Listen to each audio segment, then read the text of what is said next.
Hello everyone. तो आज की कहानी है बगल वाली भाभी की। तो ज़्यादा बातें ना करते हुए कहानी शुरू करते हैं। मोहल्ले की गलियां अक्सर सिर्फ रास्ते नहीं होती, कहानियों का घर होती है। हर छत पर एक रात, हर दरवाजे के पीछे एक जिंदगी चल रही होती है। और हमारे मोहल्ले में एक ऐसी कहानी थी, बगल वाली भाभी।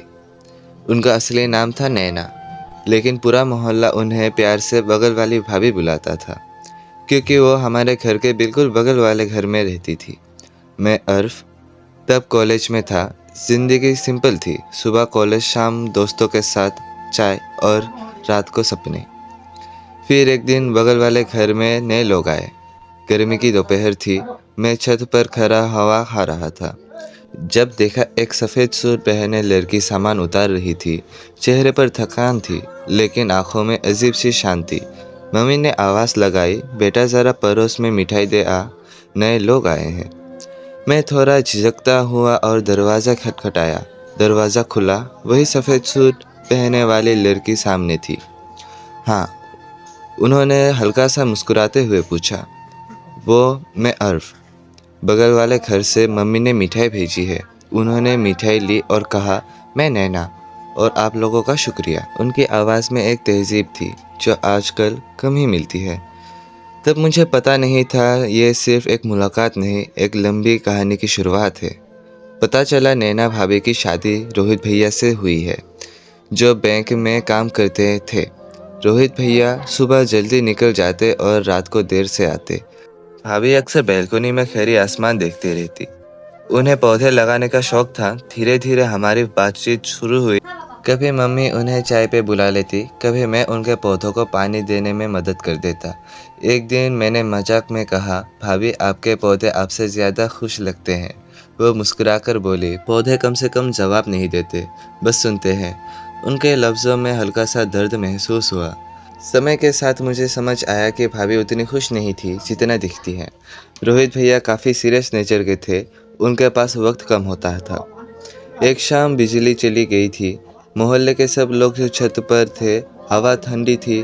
भाभी ने धीरे से कहा, अर्फ, कभी कभी लगता है शादी के बाद लड़की अपने घर छोड़कर सिर्फ जिम्मेदारियों का घर पा लेती है। मैंने कहा, पर भाभी आप तो सबको खुश रखती हो। वो हल्की सी हंसी। सबको खुश रखने वाला इंसान खुद को भूल जाता है। उस रात मैं देर तक सोचता रहा।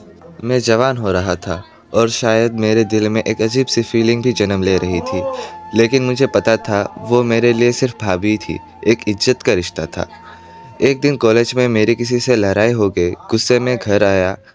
भाभी ने देखा तो पूछा, क्या हुआ? मैं चुप रहा, पर उन्होंने जोर दिया। मैंने सब बता दिया। वो बोली, जिंदगी में हर लड़ाई जीतना ज़रूरी नहीं होता, कभी कभी चुप रहना भी जीत होती है। उनकी बातें सिंपल होती थी, पर असर गहरा होता था।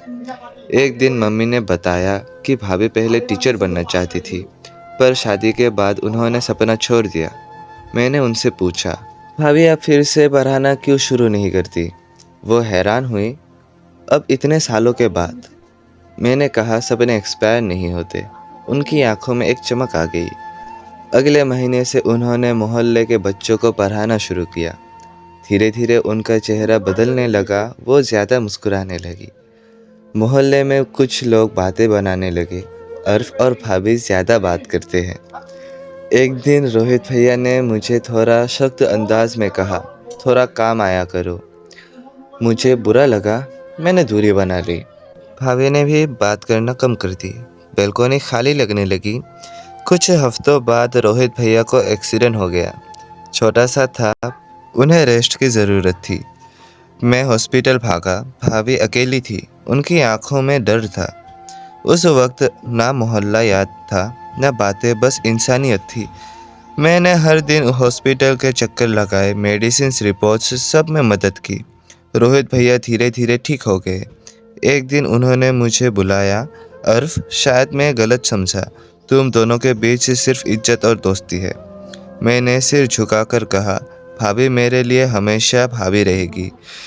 रोहित भैया की आंखों में शर्मिंदगी थी, पर सुकून भी। एक्सीडेंट के बाद रोहित भैया बदल गए। वो भाभी को पढ़ाने के लिए इनकरेज करने लगे। कभी कभी उन्हें क्लास तक छोड़ने भी जाते। भाभी के चेहरे पर वो खुशी थी जो पहले कभी नहीं देखी थी। एक शाम वो बोली, अर्फ, तुम्हें मुझे याद दिलाया कि मैं सिर्फ एक पत्नी नहीं, एक इंसान भी हूँ। मैं मुस्कुरा दिया। बस भाभी, आप हमेशा खुश रहो। समय रुकता नहीं। मेरा जॉब लग गया दूसरे शहर में। जाने से पहले मैं उनके घर गया। भाभी ने कहा, तुम जा रहे हो, पर याद रखना, ज़िंदगी में किसी की मदद करने का मौका मिले तो पीछे मत हटना। मैंने मजाक में कहा, भाभी, आपके पौधों को पानी कौन देगा? वो हंसी, अब रोहित देंगे। सब हंस पड़े। 3 साल बाद जब मैं वापस आया, मोहल्ला वही था, पर लोग बदल गए थे। बगल वाले घर के बाहर एक बोर्ड लगा था, नैना कोचिंग क्लासेस। अंदर देखा, बच्चे पढ़ रहे थे। रोहित भैया रजिस्टर संभाल रहे थे और भाभी बोर्ड पर मैथ्स कर रही थी। उनकी आवाज़ में कॉन्फिडेंस था। क्लास के बाद उन्होंने मुझे देखा। अर्फ, उनकी आंखों में खुशी थी। मैंने कहा, भाभी, आपने साबित कर दिया सपने एक्सपायर नहीं होते।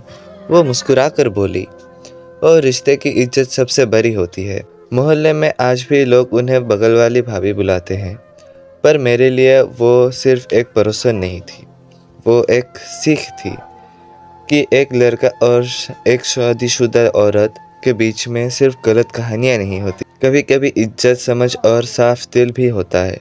कि अगर कोई तुम्हें तुम्हारा सपना याद दिला दे तो ज़िंदगी बदल सकती है।